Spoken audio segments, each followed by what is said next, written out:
সাম্প্রদায়িক শক্তিকে মানে যারা হিন্দুত্বের কথা বলে তাদেরকে মুসলমানরা ভোট দেবে না, এটা খুব স্বাভাবিক কথা। এটার মধ্যে বিরাট কোনো গবেষণার দরকার নাই, রকেট সায়েন্সের দরকার নাই।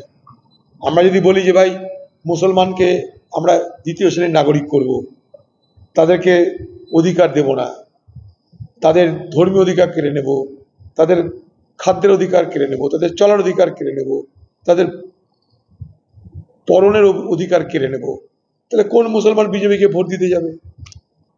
আর এটা তো বিজেপির ঘোষিত নীতি। ইউপিতেও তাই করেছে অমিত শাহ যে আমরা মুসলমানদের ভোটই নেব না।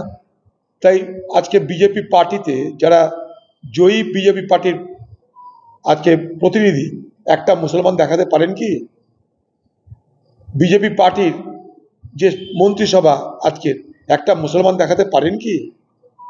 তাই মুসলমানরা ভোট দেবে না, খুব স্বাভাবিক। এটা চাইলেও দেবে না, না চাইলেও দেবে না।